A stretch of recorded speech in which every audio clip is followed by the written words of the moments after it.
everyone in New Hampshire has an opportunity to move forward and be successful, not just a few. Thank you so much.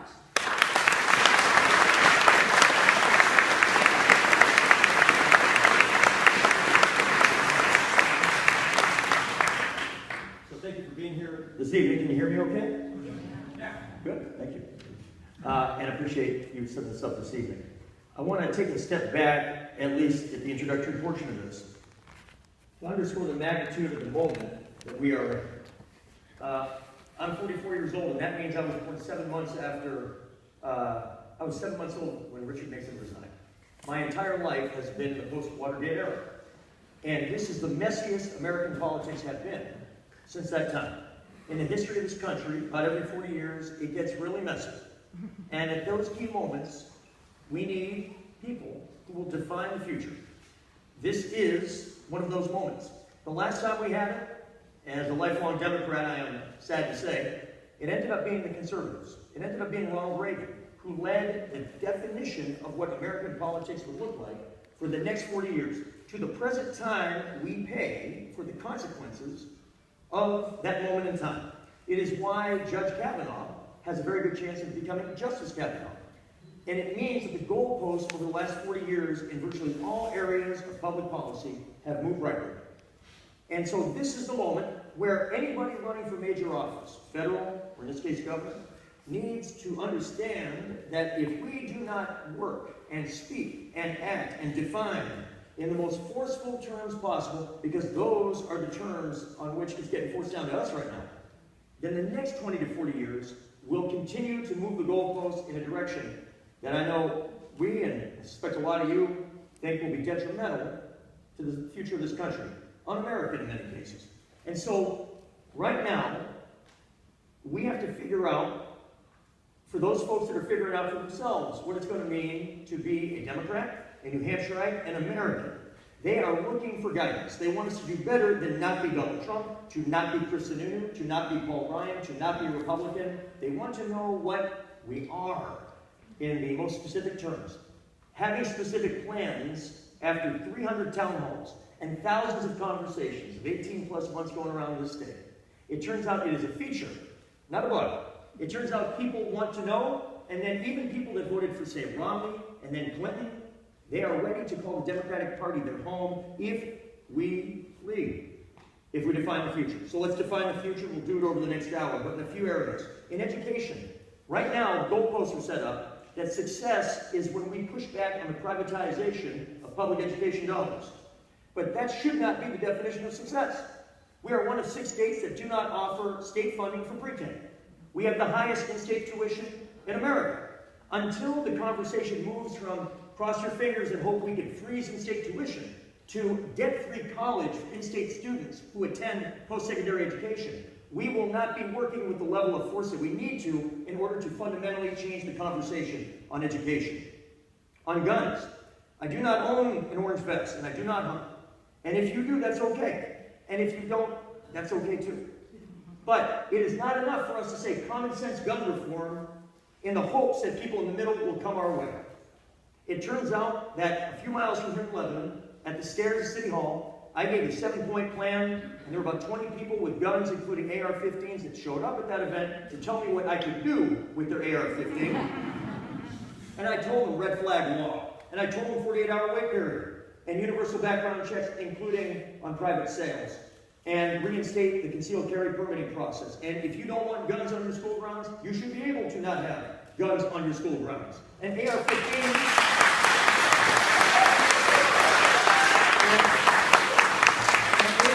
and similar weapons of war do not belong in the hands of civilians. It is okay to say that. It turns out that when you do, people that you do not think are on your side, they are. They've just been waiting for somebody, some party, to say it out loud. On abortion rights, that came up, and this is critically important. Within an hour of when I heard that Justice Kennedy was retiring, we went to work to look at what the best-run states in America do on this issue. We cannot wait to see if Roe v. Wade is overturned. And so we put together, several days later, a 3-point plan. We should codify it into law. The state of Washington had arguably the best language. We have mimicked much of that language. There are 3 punitive laws on the books. They do nothing to make abortion safe or even rarer. All they do is they are punishing to those that are in the most difficult situation situations at a moment where they need access most. We should repeal those 3 laws. And the third, I am the only candidate in the history of gubernatorial politics in New Hampshire who will say out loud what I think many of us are wishing somebody would say out loud. Repeal the Hyde Amendment, because it turns out that if you have more money, you should not get more choice.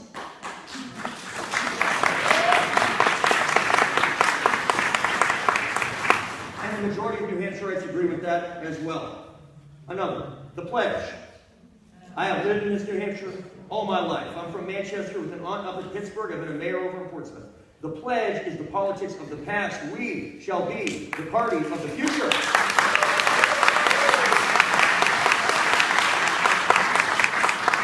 We act as if Mel Thompson's still the governor of New Hampshire. We act like Bill Old still runs the union leader. I've done the data. I've checked it out. It turns out Mel Thompson not the governor. Bill Loeb doesn't run the union leader. The union leader does not run the state of New Hampshire. If we don't get, I'd love to get us to the 21st century. I do audits for a living. But I would settle for the 20th century. We are the most inefficiently, antiquated run system of government of any state in America. Say it out loud. You'd be surprised how many Republican school board chairs agree with us. They want to know that our party isn't just sharing their values. We do. They want to know we're good at math. Campaign finance reform. I am the first candidate in at least 25 years who has said what you know, most of you know to be true.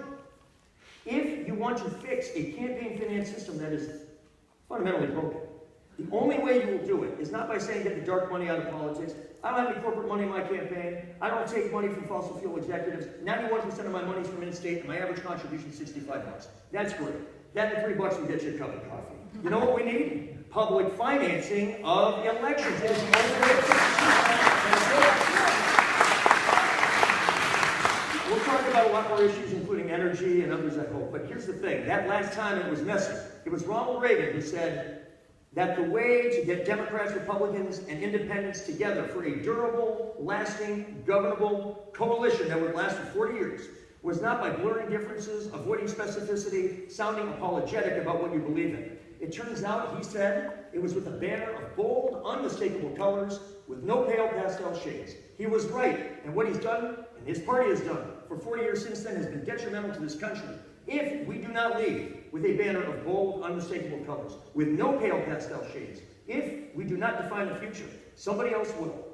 I'm running for governor because that is unacceptable. I plan on being in this state at least another 44 years, God willing. And in the meantime, I know we can be the best state in America. To start and raise your family, to start and grow a business. We can be an aspirational party that defines and builds a coalition that will represent the best of what we can be, not the worst of what we've been. I appreciate being here tonight. Look forward to your questions.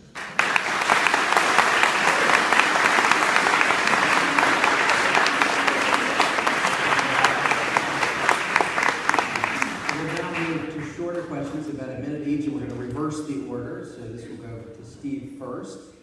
It's clear that there are a lot of investments that we can make in human capital and preschool education, job training. Those things are going to be even more important as artificial intelligence comes along, the opioid crisis, mental health, and so on. At the same time, New Hampshire is a state where citizens have historically expressed an interest for small government and low taxes.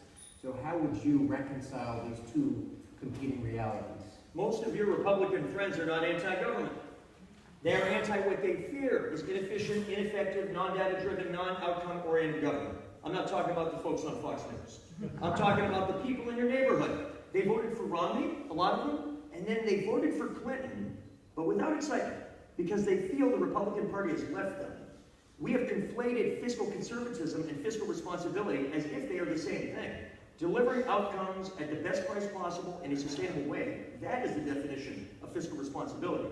As an auditor and a former mayor, it gives me the ability to say difficult but necessary things. So when we say don't take the pledge, look, it's going to take more than 2 years to get out of the hole that's a century and get to this point. But culturally, let us begin.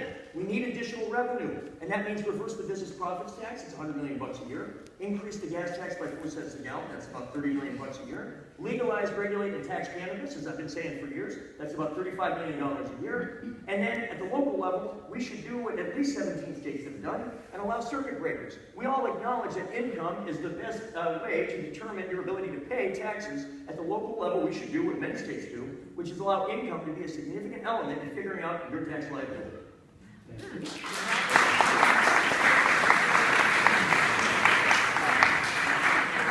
talk about investments in the state, and yes, we talk about a lot of issues and what we want to invest in, I think people are probably very clear that my number one investment is education, because it is a win-win. It is the wisest investment that we can make with the greatest return for everyone, and those dollars then come back into our revenue and we recycle that once again. I just want to be clear tonight as well that I have been clear with voters, and I think you have the right as voters to know exactly where candidates stand on issues, and I have been clear that I do not support a sales or an income tax, and there is no one running for governor in this state who does support a sales or income tax, and I understand that to be the pledge. So I just want to be clear. I have been clear about that issue, and I want to continue to be clear with you about the same issue. Yes, I do support marijuana to be legalized, regulated, and taxed.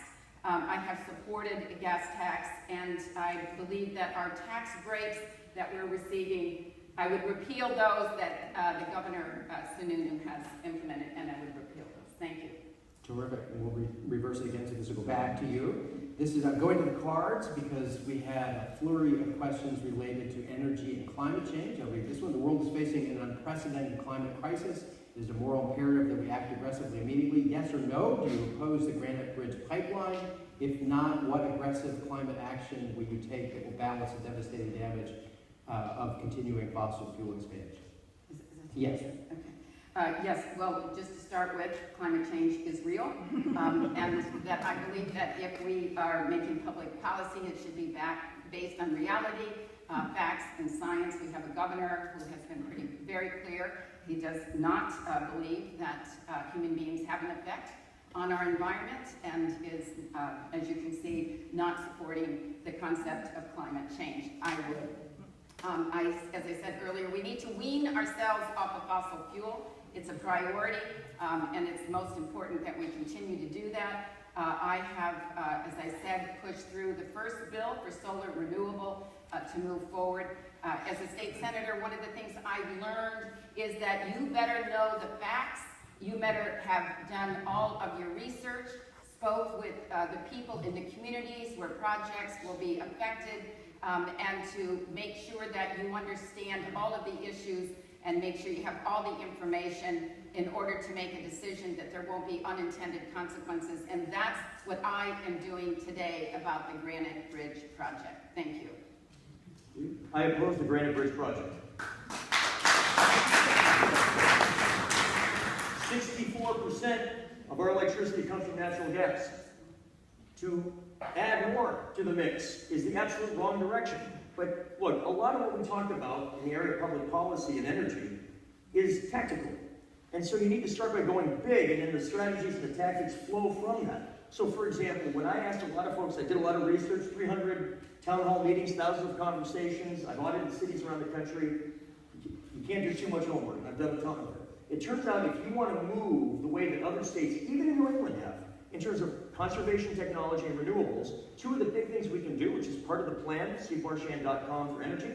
Number one is the renewable portfolio standard, scheduled to go to 25% by 2025, should be 50% by 2030. We know we can do that because other parts of New England are set to do that. It communicates to the market that they should invest in a sustainable way on renewables and conservation. The second is eliminate the net metering cap. Other states that have done that have found an explosive growth in solar. We're talking offshore wind. There's a role for biomass. Look, Vermont's 10% solar, Mass 8%. We are, 5 years after Mulder's bill, half of 1%.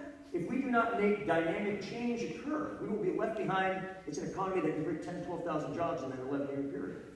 You'll start on this question. You guys will figure out the pattern soon enough. What will you do, Steve and Molly, to reduce the ideological chasm in the state? Specifically, please.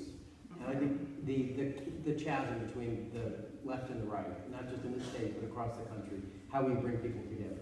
I have tried many times over the years because it feels good. I would like it to be so.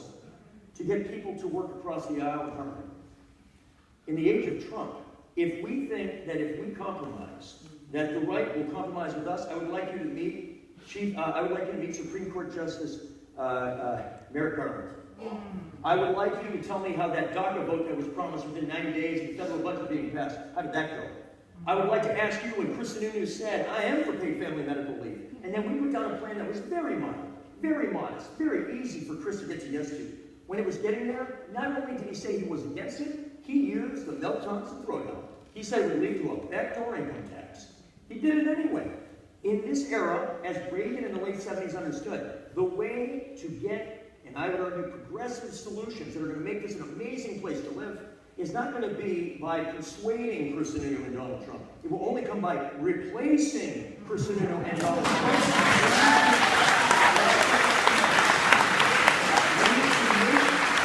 In this era, in a messy era like it was after Watergate, we must make the argument with force, and then we must win the argument.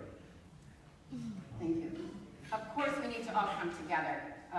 And I started my whole presentation tonight with the fact that we need to defeat and to unseat Chris Sununu. In the end, all of us as Democrats must come together to make sure that's our goal.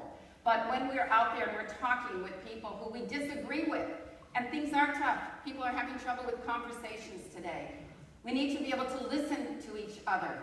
I know that when I was working to bring forth bills and to pass legislation, we all had to listen.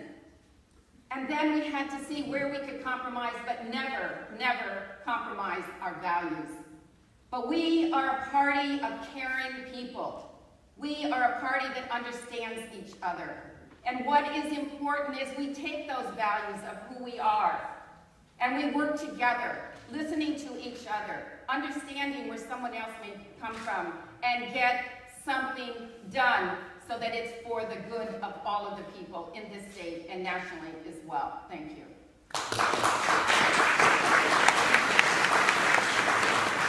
I'm going to use my moderator's prerogative and give you each 2 minutes for this next one. What's your program to deal with the opioid epidemic? 2 minutes should be plenty for that, I think. Molly, if you would begin. Yes, this obviously is such a serious issue. It is not new to us here in New Hampshire. It's not new to many of us who have worked on this issue. And I would have to say that probably everybody in this audience has been affected by this epidemic. So the first thing that we need to do is we need to say it is an epidemic. It is an illness. And that we must treat this epidemic like we would any other medical epidemic in the state. People are ill and they need help. We cannot arrest our way out of this epidemic. It was recently, Jeff Sessions was here, and I joined others who were there to really speak to the issue of the fact that what we need is for everyone. And there's a young man there, and I just will tell you this brief story first, is he was in recovery, and he was so upset that he didn't have insurance, and that the Affordable Care Act may not protect him as he goes forward to be able to receive care. We need to make sure that the Affordable Care Act is strengthened so that those in recovery who want to get better will be able to get better and have access.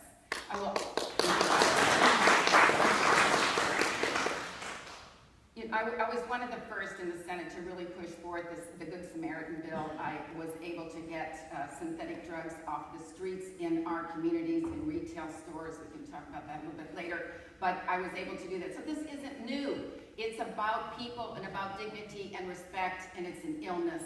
We need to get rid of the stigma and to really address it. I had the opportunity to be with firefighters one night when they got a call for an overdose. And they asked me, come along, and I did. And I got in that fire truck, and I went with them. And I saw what they did. It was amazing, and they brought someone back to life. And that young woman didn't want to be there. She was sick, she was ill, and she's looking for help. We need a comprehensive program that has prevention, treatment, recovery, fund it, and deal with this epidemic so that many, many people and all of you can move forward with your lives and not have to be so affected with such a detrimental, dangerous, and deadly epidemic. Thank you.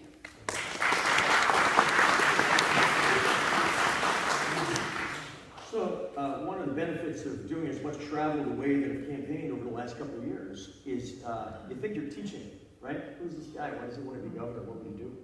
It ends up being much more of a learning experience for the candidate if you're doing it right. And so I've had a chance to spend a lot of time at recovery centers around the state and with individuals, sometimes completely out of that context, who come up and tell me about their struggle in long-term recovery. And so I look for patterns. Kind of goes back to my auditing days, I guess. And here's the thing. I love doing this exercise where I'll sit down with somebody who runs a recovery center, and I'll ask them to show me their current budget, and then I'll ask them to help me write out their dream budget. It is an amazing exercise. And the thing that I quickly learned by doing it was that the gap between the current budget and the dream budget was much smaller than I would have guessed as a layman when I began doing this. And that is both exciting and incredibly frustrating because you realize in a lot of these centers a difference of $150,000, $250,000, $350,000 a year. By the way, our state budget approaches $6 billion a year. 53% of people in the last UNH survey said it was the #1 problem facing New Hampshire. And when I did the math, for an additional $6 to $8 million a year of sustainable funding, you could make these budgets approach the dream budget rather than the struggling budget that they cobble together now. So it's not just the additional money, because as Molly alluded to, it's moving away from a law enforcement model and a 28-day recovery period, because that's what the insurance company will pay for, to a lifetime. This is holistic in nature. It is a hub-and-spoke model, much more like a medical condition.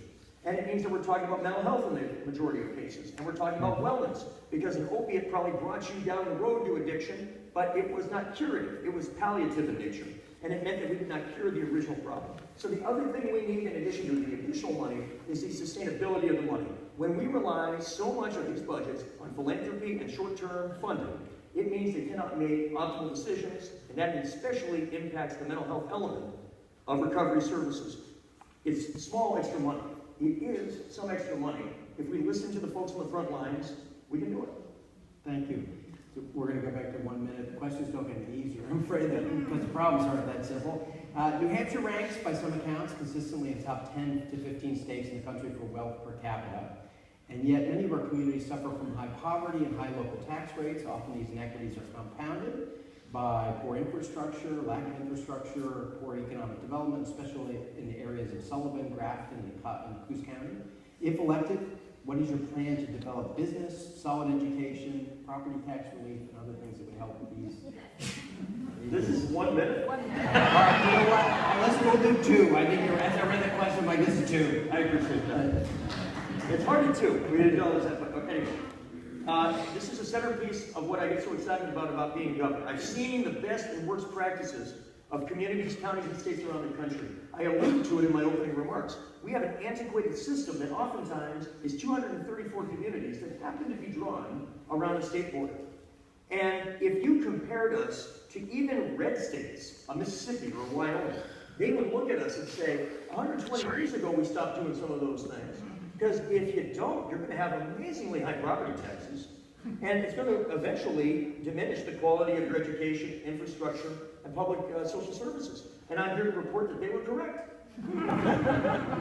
So we need to, as I said, we need to begin the cultural change, and that begins with not taking the pledge, the acknowledgement that we need additional revenue.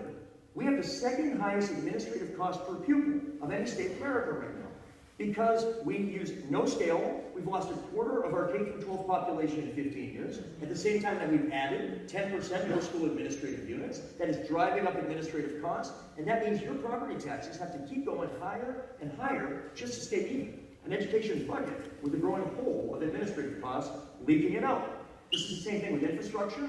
If we ask Claremont and Berlin and Colebrook, and I'm sick of saying, I got an aunt in Pittsburgh, my grandpa was in West Stewartstown, I love Coos County.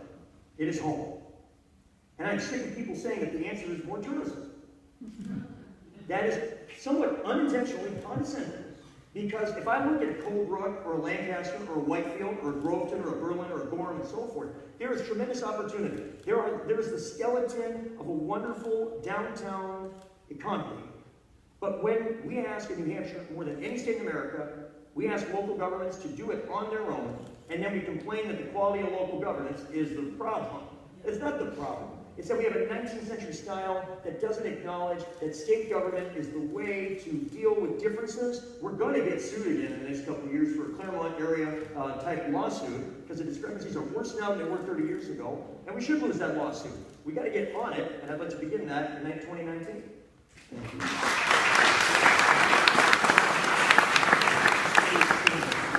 Shirley, and thank you for that question. It's an important question. And you started the question by saying we're a wealthy state. And we are. And so that's why I find it very, very difficult and unacceptable that we have 44,000 children in our state who are food insecure. I can't live with that. I have to do something about that.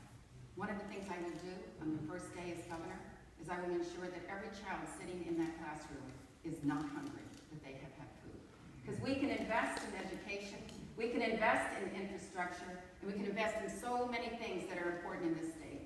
But if a child is hungry, they cannot learn. And we, as a state of New Hampshire that's a wealthy state, cannot accept that. So as I mentioned earlier, I would repeal those tax breaks to the 3% of the wealthiest corporations and make sure that we invest that in education and public education, and that's investing in every child. Because if we do that, businesses will have the prepared and educated workforce that they need to move forward, small businesses as well as large businesses, to do and be profitable in their own, in their business. Young people will be so excited about the opportunities that they have here because they have an education and they're skilled to work here, and they know that we want them here. That we will have an innovative and a creative economy, and we will continue to invest those revenues in that economy back into education, whether it's kindergarten through 12 or college, which needs to be affordable.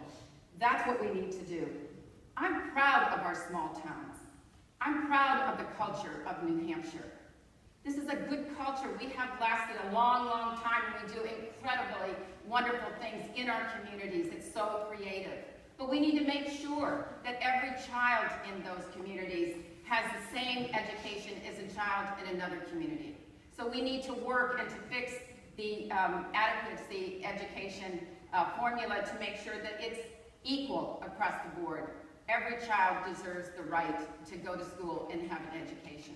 We invest, we will get a return of that investment. As I said, it's the wisest investment with the greatest return. Just one other couple ideas. We have agencies in the state who do help communities, especially large industries, to grow, to get started. We need those agencies to be looking at our small communities as well for economic development, not just the big cities. We have the CDFA tax credits. We need to expand those tax credits so that businesses will invest in their own communities. And those smaller towns that are struggling will see economic development and be able to move forward. Thank you. Some short ones, 1 minute before we go to the microphones. You got to appreciate the brevity of this. What about guns? 1 minute. We'll start. Well, I have always supported common sense, and I mean common sense gun safety. Let me tell you just briefly, I have 4 children, as you heard, and I have 7 grandchildren. Now, I will tell you, when my 4 children were growing up, I never, ever worried about them when they were at school if they would be affected by gun violence. But I worry every single day about my 7 grandchildren. And as governor, I will not wait. I will not wait for a tragedy to happen here in this state. It is time to pass universal background checks and to work regionally within our region to make sure that it passes and we have transparency. We must keep guns out of the hands of children and domestic abusers. And yes, we must keep military-style weapons off the streets of New Hampshire. Our Governor Chris Sununu did when he was elected, he signed into law allowing gun owners to carry a concealed weapon without a permit. I will repeal that law. So 1 minute, and meanwhile, if you do it in an orderly way, I would invite you to line up behind the microphone so we can transition to that part of the evening. Thank you. I spent a little time in the introduction, getting into the weeds a little bit on this. It is there are 4 kinds of gun violence I'm trying to do something about. Homicide, domestic violence, the threat of mass shooting, and the big one, suicide. 93% of gun deaths in New Hampshire in the last 2 years were suicide. In the course of this campaign, somebody very close to me that I love very much made an attempt. It has changed everything about my family's life. I spent a lot of time in mental health facilities as a family member, learning on a first-hand basis about that. And I believe, and I've talked to others who believe the same thing, if there had been a gun in the house, I think the outcome would have been different. I believe this as public policy before, and now it's personal. Now it is personal. And that's why I want a 48-hour wait period, because the states that have a 48-hour wait period see 52% fewer gun suicides than the states that do not. Get me on a stage with Chris Sununu on the first few days of November. Let me tell him what I just told you. Watch his face as he tells me why a 48-hour wait period is not appropriate. Then we'll talk about red flag law and universal background check and bump stock ban and gun-free zones at your schools and many other things. We are with the majority of people in New Hampshire if we will play offense on guns instead of defense.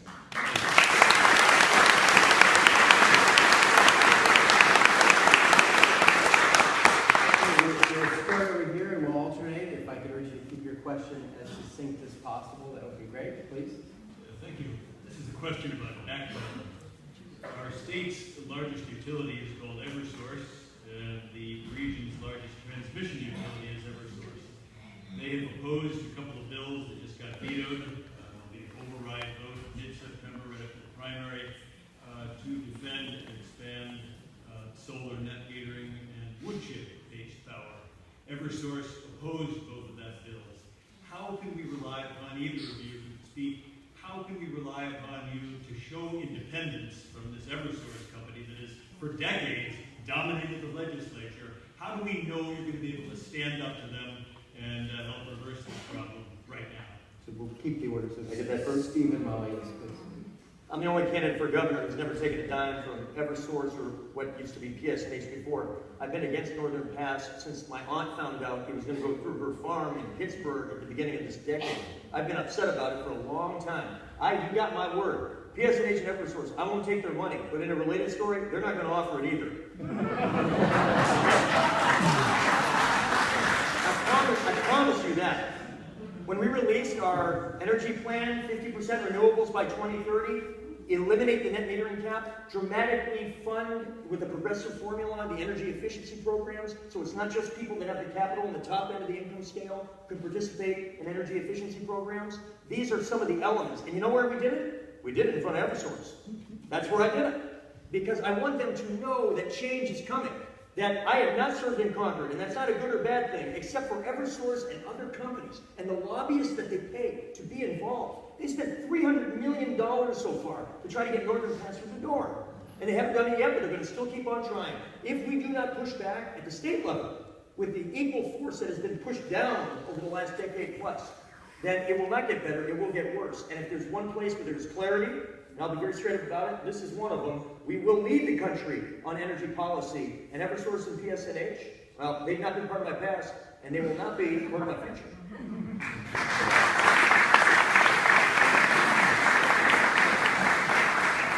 To talk about clarity, and I'm saying it again, I want to be very clear today with all of you that I am the only candidate running for governor who has not accepted in this governor's race $1 from corporations or from executives from fossil fuel. My opponent has referred to PSNH dollars when I was in the Senate, and let me tell you how I stood up to PSNH. I passed, stood up to them. They were not happy with me, and I passed the first group net metering bill that has propelled solar and hydro in the state. You asked, what would you do? Would you stand up to them? I did, and in this race for governor, I will not accept $1 from corporations for executives from fossil fuel. I am the only one. Thank you. So I'll give you 15 seconds, then another 15 seconds. Number one, the bill you're referring to passed unanimously on a voice vote. Andy Sanborn voted for it. And everybody else did. And 5 years later, we have 1/2 of 1% of our electricity is solar. We need to remove the net metering cap. There was a bill several years ago that friends in the anti-Northern Pass community, and I count myself as one of them, you voted the wrong way. There were some Democrats that voted the right way, some Republicans that voted the right way. It dealt with when land could be used to do things beyond just reliability. It would have made it harder for Northern Pass to occur. You voted the wrong way on that one. If you don't believe me, travel with me to Plymouth and Points North, and you ask them who's the better candidate on issues like this. Molly, would you like to respond? Right, and I'm not going to get into spending the rest of the evening going back and forth here, but I think I've been very clear, and I will just add, I have never supported the Northern Pass, ever. And I will just say that I think the work that I did in the Senate, and it was not across the board in a bipartisan, it was not across the board with 24 senators. We worked hard to get the first bill that is propelled solar hydro in the state. And I am proud of the work that I have done, and I will stand by my record. Thank you. Okay, we'll go to the left side, please. Thank you. Saying that you have not supported Northern Pass or not supported the net pipeline is different from opposing it. We've known for generations that climate change is a problem right here in Hanover, in Lebanon, in Keene, and now the Greenwich Bridge pipeline from Manchester to Stratham. Our communities across New Hampshire are being attacked by Liberty Utilities, having frack gas pushed into our communities. And I want to hear a very specific reason why you would not oppose the Greenwich Bridge pipeline, and further, how you can explain to me the way that you would address climate change in an aggressive way that could explain a reason to not oppose that. So in other words, if you're not going to oppose it, what is the aggressive climate action you're going to take that would address the damage that will be done from that? This summer has been the one time that we are seeing more than ever the extreme climate emergency that we're in. We need some action.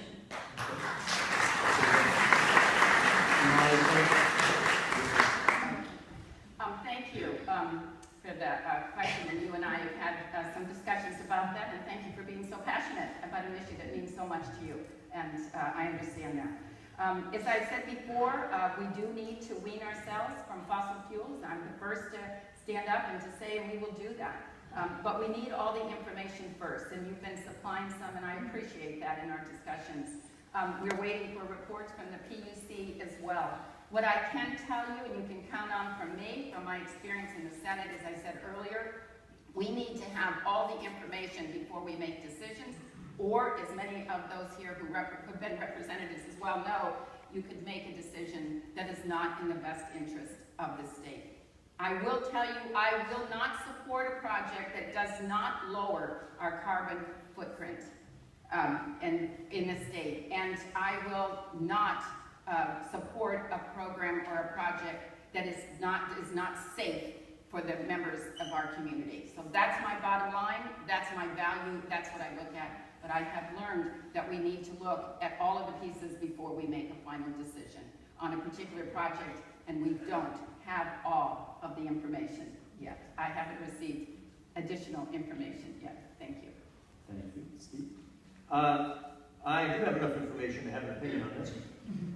I opposed the Greenwich Bridge project, and it is because even before any additional information would come in, on a macro level, on what we know about other projects, this is a net negative for the state of New Hampshire, ratepayers. It has a negative environmental impact. Look, natural gas, because I mentioned earlier, is almost 2/3 of the electricity. Forget the environmental impact for a second. If you in a region over-rely on one source of energy for your electricity, especially as they begin to trade in an international market increasingly, a volatile international market, even before you get into the very real environmental problems that one should oppose them, even on an economic and a ratepayer basis, it will slow down the transition we need to make, which is why my energy plan says, in addition, no Northern Pass and no Greenwich Bridge. It's not just a NIMBY thing. It's also a what are we going to be? This is the defining of the future that I keep talking about. Going to 50% on renewable portfolio standard, eliminating the net metering cap, and leading the country on how we deliver energy efficiency programs, these and many other things, that's the future. This pipeline is not. Thank you.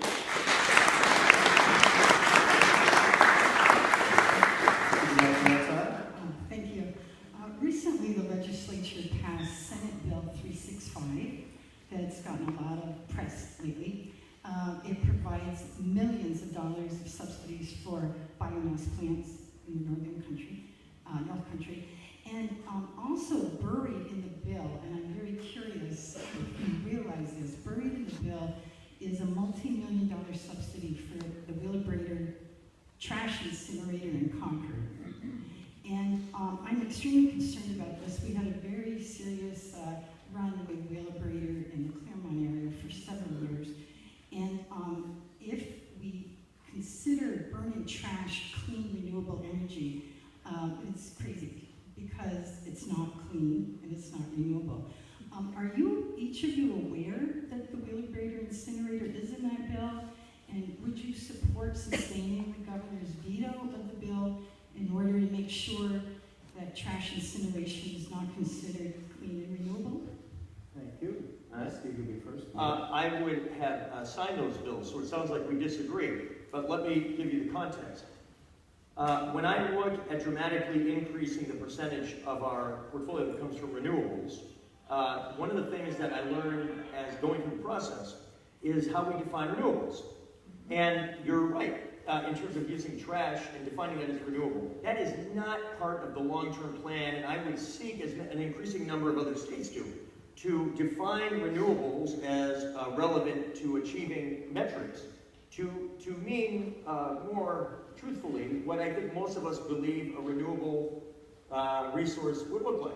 And so I would seek to get this off of the list of sources that would count. In the near term, however, the biomass element of it, I think, is a valuable and useful part. And so, as is the case, and look, as a mayor and a city councilor, that you see this all the time, there are sometimes imperfect elements to decisions you have to make. There was nothing more accountable than after I made a difficult decision, and then I'd go to Hannaford's the next day.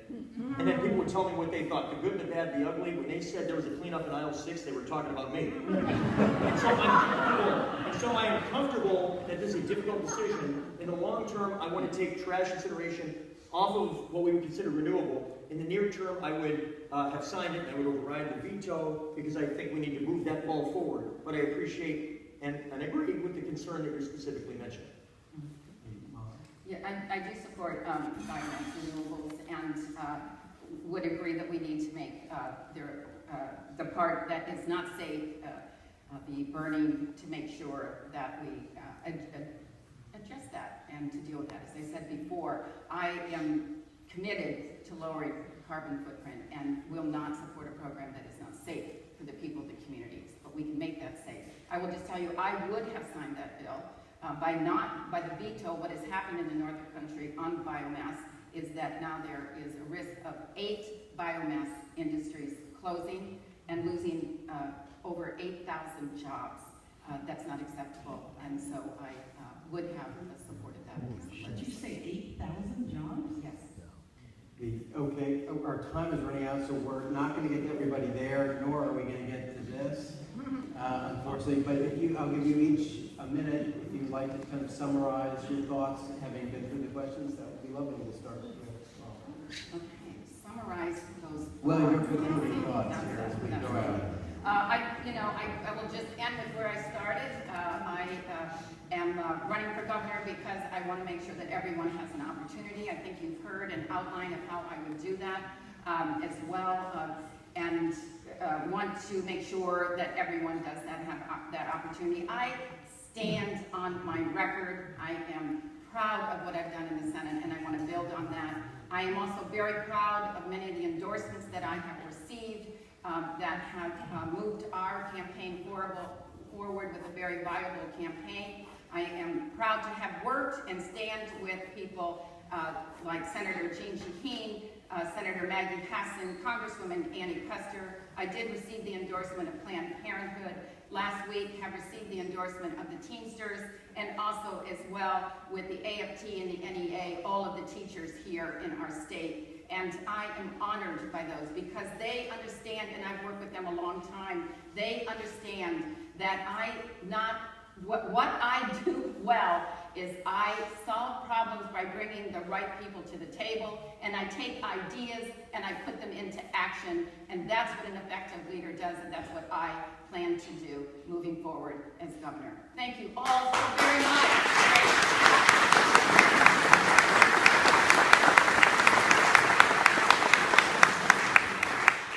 Good people and organizations, all that Molly just mentioned, but in the campaign, we have said for a long time, we worry a lot less about who, and we worry a lot more about how many.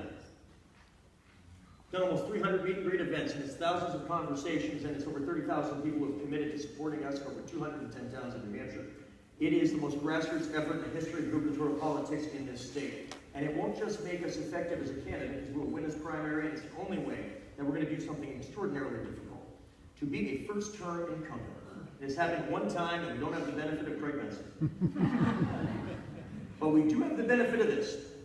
The knowledge that we are in a moment, that if we are willing to lead, if we are willing to define what the future of the Democratic Party, of the state of New Hampshire, and in our own small way, the future of this country is, in this time, we won't just win the election. We will. We will do it in a way that gets us majorities, because we will be doing it in ways that are thematic and excite the base with the same message that brings over those people that are looking for a new home. A bold, unmistakable banner.